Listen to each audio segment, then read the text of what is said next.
I'll begin this story by telling you how, after retiring, my parents decided to trade the noisy and restless city atmosphere for the comforts of a peaceful suburban life, and permanently moved to our country house, which we had previously visited only for vacations or summer breaks when my sister and I were very young. It was a small but cozy two-story estate with a park where my mother cultivated trees and flowers with her own hands.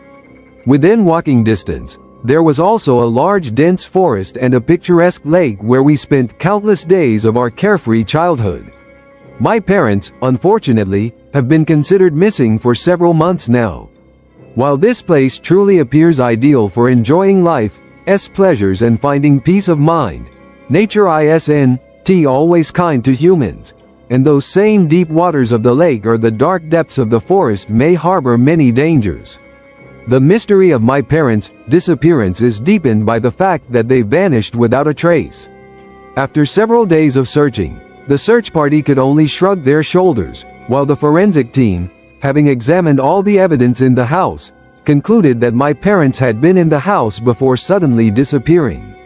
Until recently, my sister had settled in this house. She had always found the secluded country life appealing, so there was never even a question between us about who would take on the responsibility of maintaining our parents' home. Following our parents' example, my sister also dreamed of spending her final years in a house with a wonderful view of the estate park, filled with flowers of amazing beauty, where she would take morning walks. Fate fulfilled her wish in its own way. I vividly remember the day when I helped her move into the house, even taking a few days off work to help her settle in and put the house in proper order after the police visit. I also helped her rearrange the furniture in the house, and we moved many things we considered unnecessary to the spacious attic, such as a large chest containing a collection of film reels from the last century and a vintage projector from the same era. Now, unloading my car of large suitcases, this time with my own belongings, I am experiencing a sense of déjà vu, as my sister mysteriously repeated the fate of our parents. She suddenly stopped responding to my weekly calls, and when I, suspecting something was wrong, came here, no one opened the door no matter how persistently I knocked. According to the investigation, my sister had indeed been in the house. She had been sitting on the couch in the living room for some time, then got up, took a few steps, and mysteriously vanished. There were no signs of struggle, no other traces or fingerprints except her own. The windows were closed, and both doors were locked from the inside with the chain still attached. Before me lay a complex, intricate, and incomprehensible mystery, which I had resolutely come here to investigate and thoroughly understand. Still standing with my belongings at the house's threshold, after the recent days of yet another round of dealings with the investigation, I involuntarily began to sink into memories, and for a moment I even thought I heard our childhood shouts in the estate's yard. I turned around, but it was just the wind playing with the tree branches. I immediately caught myself thinking that I only had the warmest memories associated with this place, although, given the circumstances of my current arrival here, I should probably approach the house with proper caution and apprehension if I didn't want to become the next victim of an inexplicable disappearance. Inside, the house greeted me with an unusual silence, so much so that I could catch the slight swinging of the pendulum of the clock located near the far wall of the living room. The pendulum sounds were accompanied by my accelerated heartbeat from fatigue and slight shortness of breath. I didn't immediately unpack my suitcase with belongings. I was very tired from the trip, so I simply left it at the threshold and walked with weary steps to the kitchen to make myself a cup of coffee and catch my breath. The kitchen window offered a view of the estate park, where Mother spent practically all her free time, and that's where I decided to take a walk with my aromatic coffee. Along the stone-paved path leading into the park grew beautiful tall catalpa, sumacs, numerous bushes of chokeberry, euonymus, and hydrangeas.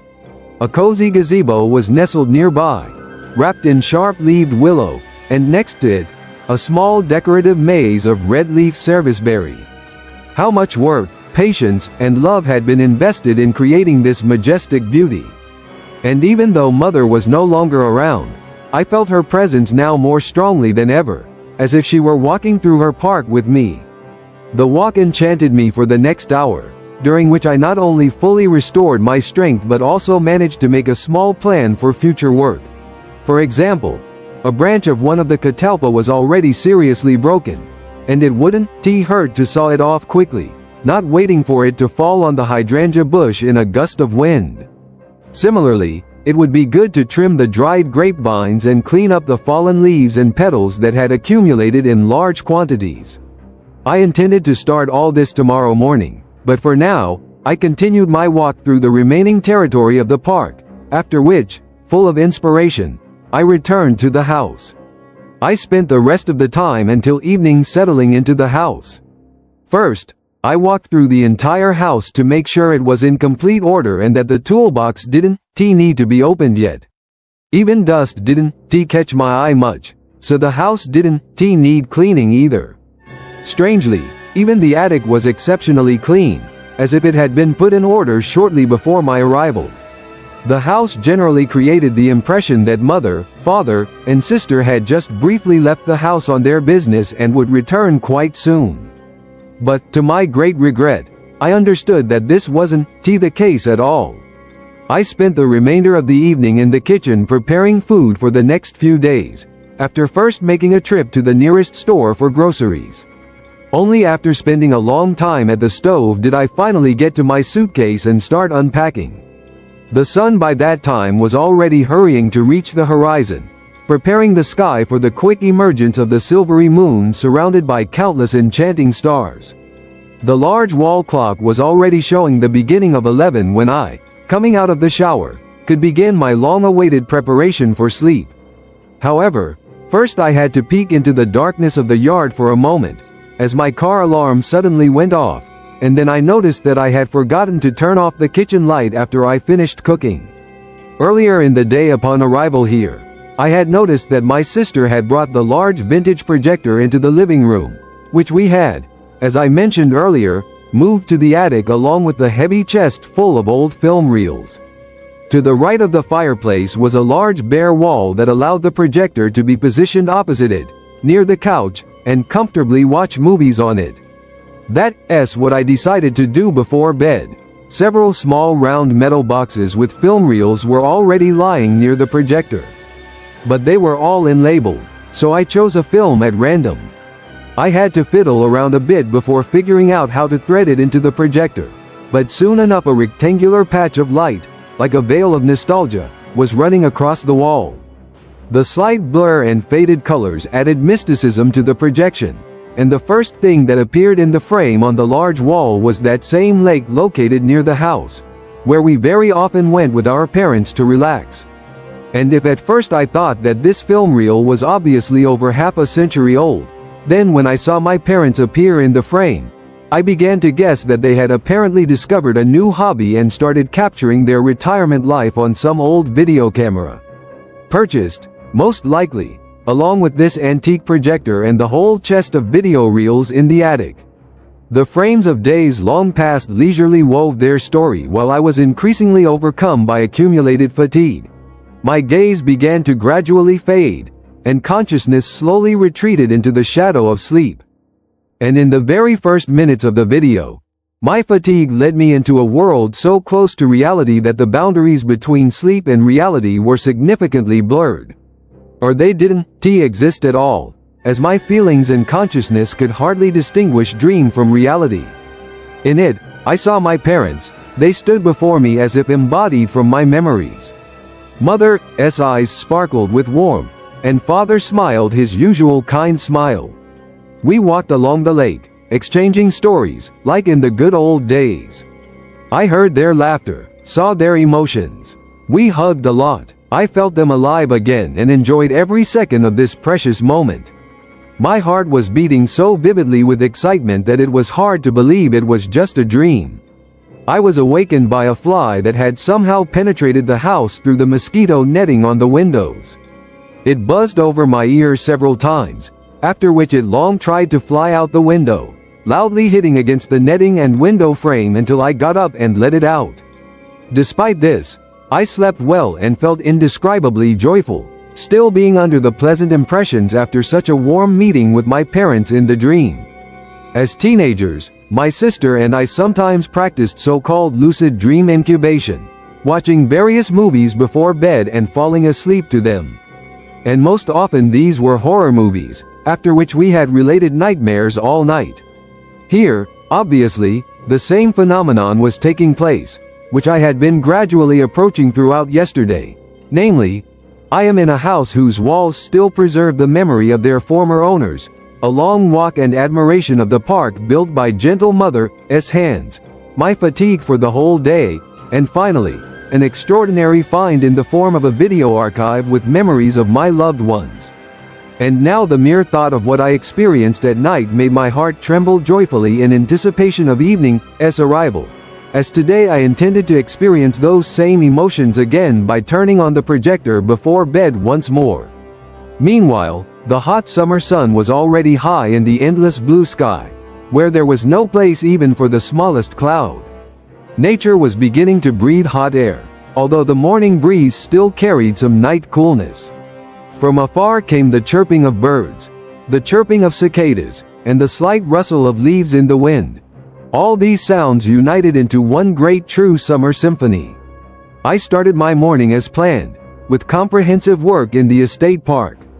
Although it may seem small at first glance, the amount of work to be done is not small, and if I don't want to spend until evening doing it, then I should start as early as possible.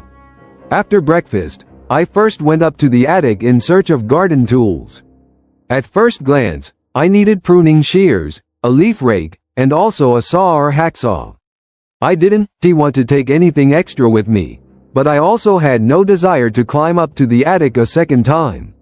I remembered exactly where to look for tools in the attic, as they had caught my eye yesterday during the house inspection. But what I definitely didn't remember was the telescope being too close to the entrance, which I now tripped over, barely climbing up to the attic and, knocking it to the floor, damaged its lens. Wondering with surprise where it came from, I picked it up and moved it deeper into the attic, after which I took the necessary tools with me and hurried to the park in the backyard. By noon, the heat had become unbearable. In these few hours, work had drawn 7 sweats from me, but I managed to complete most of it. I gathered several piles of fallen leaves dried in the sun, dug up already dried bushes, and thoroughly watered the plants that had begun to wilt, for which I still had to return to the attic for a shovel and watering can. All that remained was to saw off the broken branch and remove the collected leaves. All this time, I had pondered several more times over such a seemingly trivial matter regarding the telescope, that I didn't notice how I overdid it with the saw, and along with the broken branch, I cut off a perfectly normal one and barely avoided injuring myself. How angry I was at myself at that moment, and immediately after the anger came a feeling of enormous shame before my mother for my unintentional act. I cursed and sawed the fallen branch into parts to take it out later along with the leaves. After lunch, I had the second half of the day at my free disposal, and I didn't want to spend it with such a depressed mood. I had the idea to go to the lake to clear my mind, if it hadn't become polluted or completely shallow, and try to still save this unsuccessful day that had started so well from the morning. On the way, I tried to drive away all thoughts about this damn telescope, devil take it. I didn't need to give in to paranoia and start tracking the location of all things in the house. It could have been lying unevenly on stacked boxes and simply fallen from there due to a draft, or from a bird that flew into the attic. There could be plenty of objective explanations for this, except for the one I just made up, but for some reason, I didn't want to accept any of them for a long time. The lake had changed since my last visit here, but its general features were still recognizable. It was still the same clean place untouched by human hand with almost transparent water and fresh coniferous air coming from the nearby forest. Only the reeds on one side of the shore had noticeably increased. I walked to the place that was once our favorite. At one time, bare earth had even begun to show through in this place from our frequent visits here, but now grass grew evenly everywhere. It was hard to imagine that more than 20 years had passed since my last appearance here. And it was especially painful to realize that it was then that we gathered here as a whole family for the last time. At this moment, my memories again reminded me that I hadn't come here for recreation at all, and that I needed to keep this in mind constantly.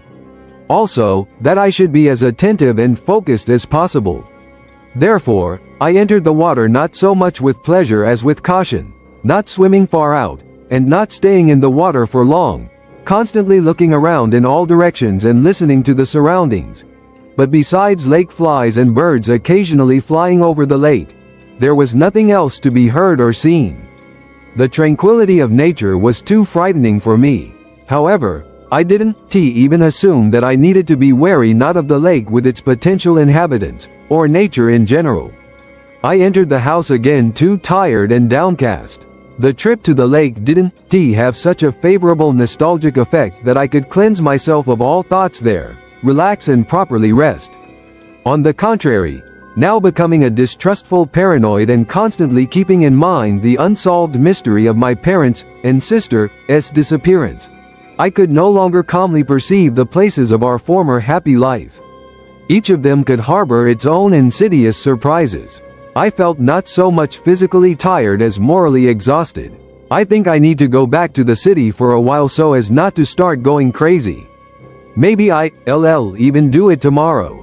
I had a light dinner, took a shower, and went to the living room, where I again noticed that I had forgotten to turn off the kitchen light. In the living room, my parents' projector was already waiting for me. The film reel was still set up from yesterday. I only needed to swap the reels to start viewing from the beginning, lie down more comfortably on the couch, and rest.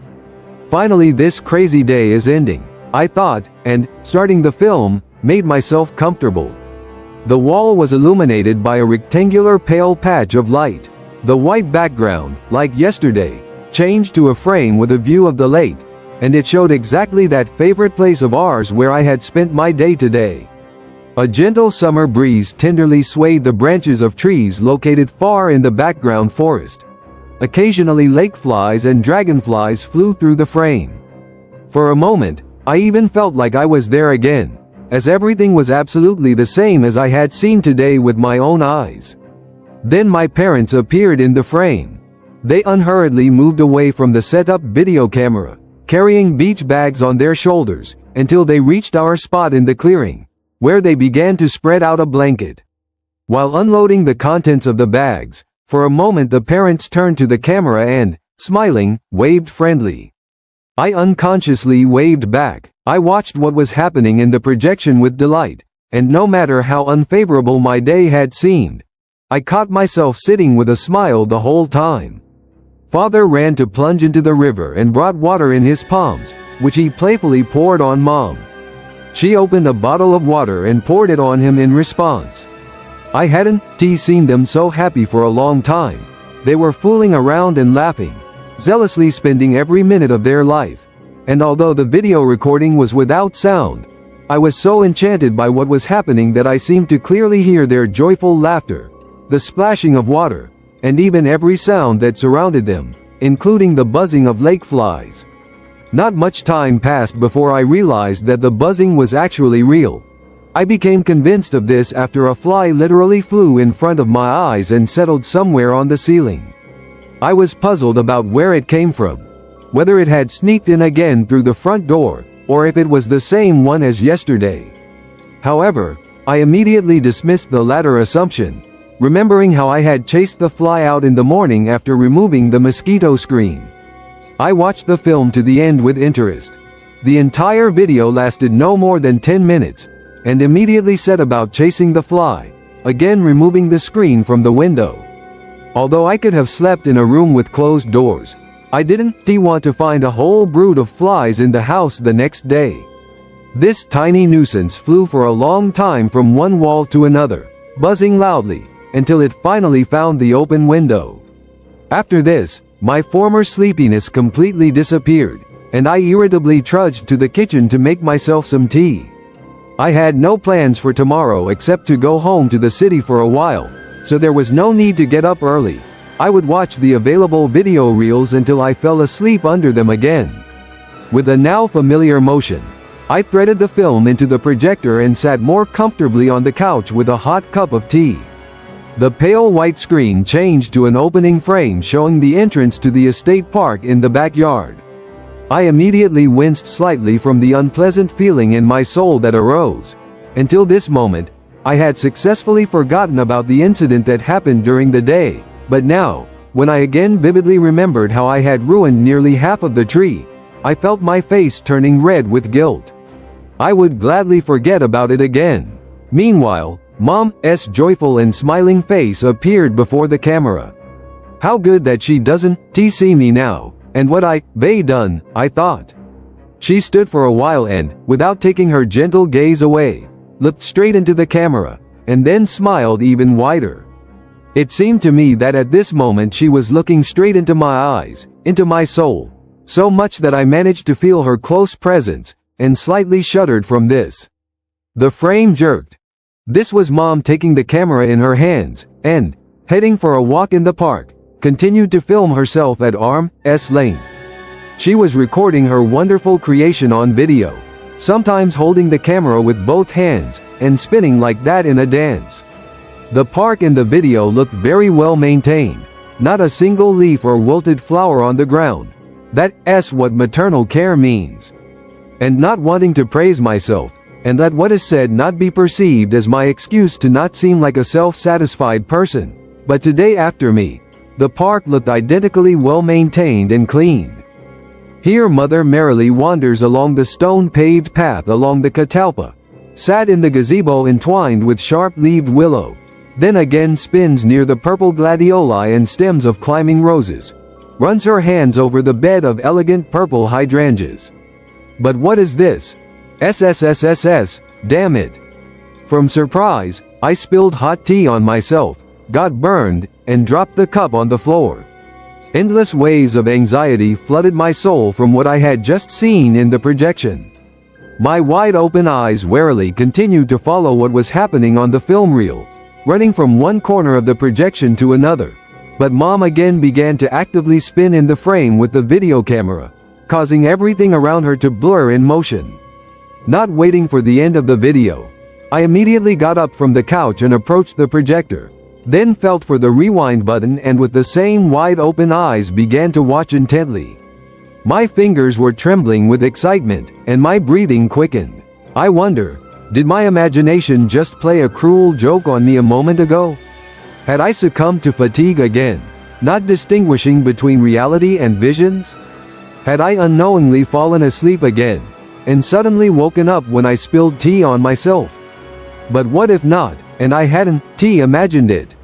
How then to explain what I saw? I started the recording again, keeping my finger on the pause button. Here's Mother again walking along the paved path, sitting in the gazebo, spinning near the gladioli and roses, running her hands over the purple hydrangeas. What is this? What's happening? I said quietly. From the projection, which I had paused just in time, Mother's smiling face looked at me. However, behind her back was clearly visible the catalpa tree, the very one from which I had accidentally sawed off a healthy branch along with the broken one today. In the projection, the tree looked identical to how it appears right now, after my unfortunate intervention. I definitely couldn't be mistaken. It was the same tree. But how is this possible? With excitement, I watched the film to the end, but nothing new happened in the frame. After reaching the end of the row of trees, Mom waved goodbye one last time and turned off the camera.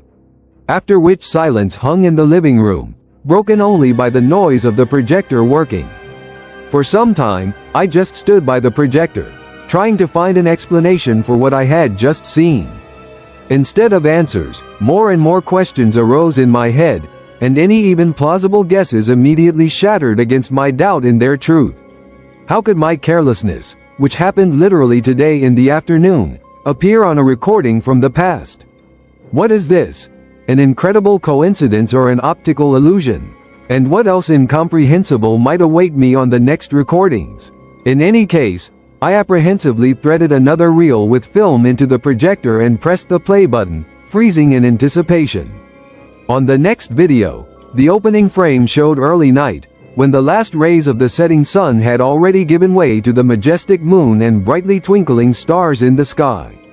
The frame showed the facade of my parents' house. On the lawn in front of the house was set up the telescope, which had already managed to leave its unpleasant mark in my memory. From the foreground, Mom headed toward the telescope. Sitting by the telescope, she waved friendly at the camera and immediately gestured to invite someone over, after which Father also appeared in the frame. He was holding a bottle of sparkling wine. The parents took turns looking through the telescope at the first stars that had risen to the sky, drinking wine and hugging each other. They were having a real romantic date under the stars, while I kept looking suspiciously at every object in the projection, feeling absolutely no emotions except anxiety. I expected to see something, not understanding what, but I knew for sure that I would definitely find it. Meanwhile, the parents changed the position of the telescope and continued to admire another part of the night starry sky. This went on for several minutes until I noticed that the light on the first floor had continued to burn in the house all this time, right where the kitchen was located. Turning my head to the side, I noticed that even now the kitchen light was on. I had once again forgotten to turn it off when I was making tea. Mom never used to leave lights on anywhere without a necessary reason, and always scolded Father when he, like me, forgot to turn off lights after himself.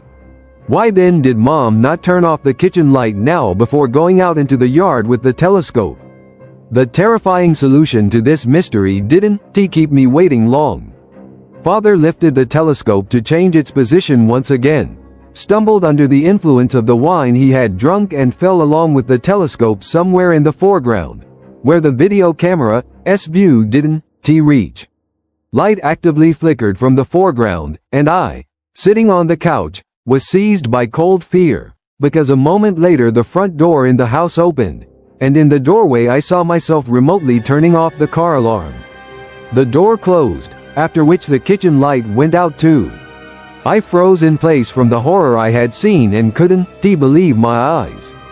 For how many minutes now, only a pale rectangle was being projected on the wall, and I hadn't even noticed how and with what exactly the video had ended. My thoughts at this moment were filled with something completely different. The film showed my first day here. After walking in the backyard, I spent several hours in the kitchen, and didn't turn off the light when I left it, after which I started unpacking my suitcase.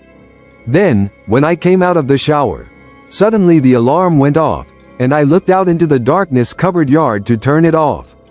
Against the background of everything I had seen, I suddenly remembered that first video about the lake, and it immediately became clear to me how the fly had appeared in the house twice. At least the assumption seemed quite logical. I had turned on the same video reel 2 nights in a row, from where it probably could have flown out. If this is so, then I have an interesting thought. With a familiar motion, I threaded the reel with film into the projector. The same one where my parents went to the lake. I no longer felt anxiety or fear of the unknown, if only because I am playing this film not for the first time and know well what's recorded on it. I felt only trembling interest, and began to wait to check my guesses. The white rectangle of pale light changed to the familiar view of the lake. In the distance, the wind slightly swayed the tree branches, and flies and dragonflies flew through the frame from time to time. Then the parents appeared. At an unhurried pace, carrying large beach bags on their shoulders, they headed to our favorite spot. It was at this moment that I heard the distant buzzing of a fly above my head, and my assumption proved correct. For the third time now, the fly from the recording mysteriously moves through the projection on the wall into my living room. I immediately got up from the couch and approached the wall. Slowly, with apprehension, I brought my hand to the wall on which the projector image was displayed, and tried to touch it. However, my fingers never reached the wall. Instead, they passed through the projection, and I began to see my hand in pale shades.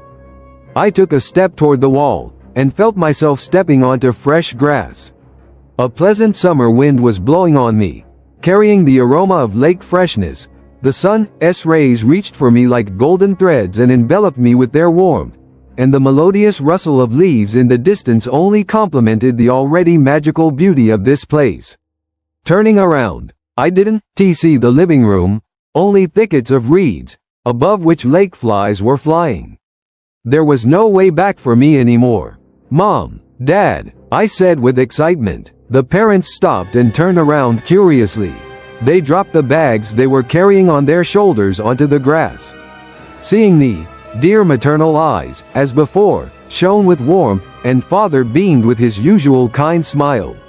I heard their voices again, like a long-forgotten melody to which my heart joyfully responded. We stood and hugged for a long time. Time seemed to stop, allowing me to enjoy this moment forever. Everything was so beautiful that it was hard to believe it was happening for real. And then my heart literally started jumping out of my chest with pleasant excitement when suddenly from afar I also heard my sister's joyful voice. Well, friends, that concludes our horror portion today. But remember, the darkness is always around, and it is waiting for its time to remind you again. If you enjoyed tickling your nerves and dive into the world of mystery and mysticism, do not forget to put a like, comment and, of course, subscribe to the channel. After all, ahead of you awaits more chilling stories that make your blood run cold in your veins.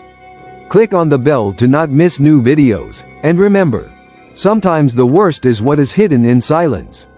See you in the next installment. Unless, of course, you re-afraid.